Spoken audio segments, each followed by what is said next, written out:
for grabs. Tonight, from Colonial Life Arena here in Columbia, South Carolina, it is Ben Simmons averaging 19 points, 12 rebounds per. His LSU Tigers a tough road test here against 20-3 South Carolina. Let's look at those SEC standings.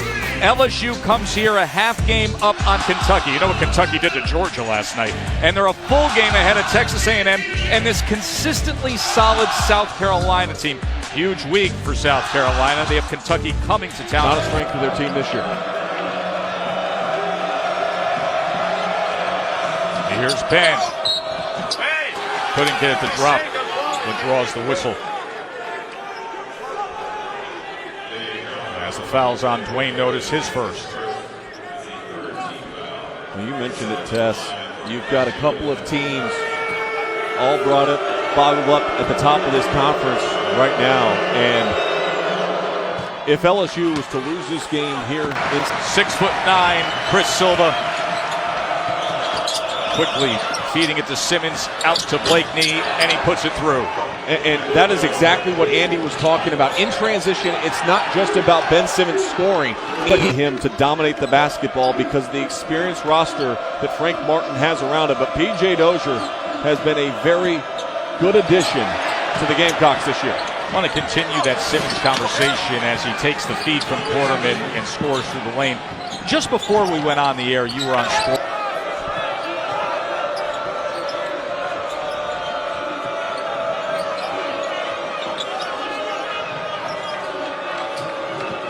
Simmons gets it into the post for Robinson. And a nice move down low from the 7-foot. He had a veteran team. He wasn't sure how they were going to respond in terms of playing as an experienced unit. So you build up a schedule where you can win some games early, get that confidence going, and that's what Frank Martin told me.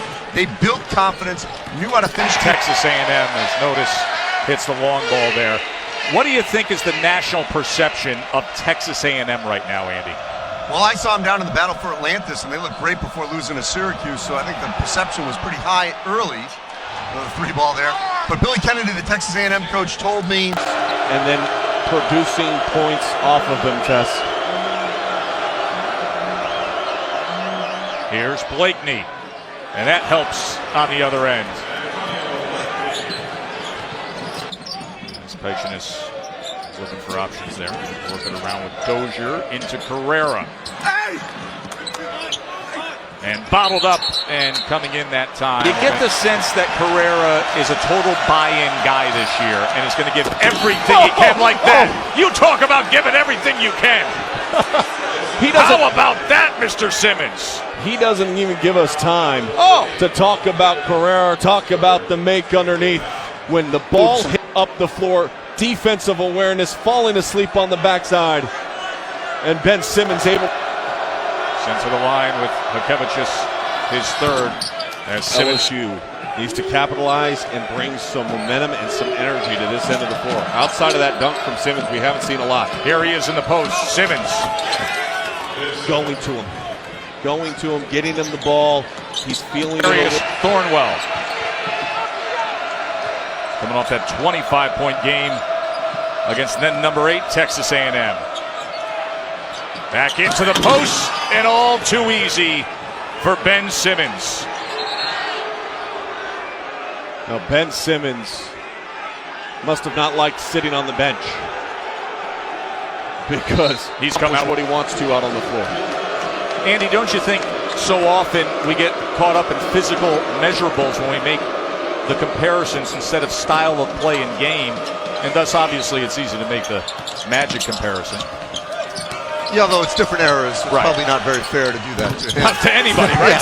to anybody. You mean comparing an 18-year-old kid to two of the greatest that have ever...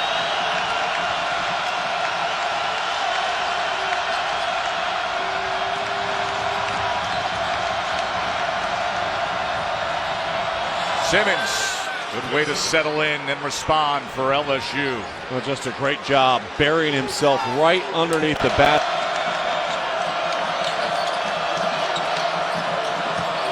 Simmons looking over his options. Back out to Simmons with the drive and the reverse. 16 now for Simmons. Great play.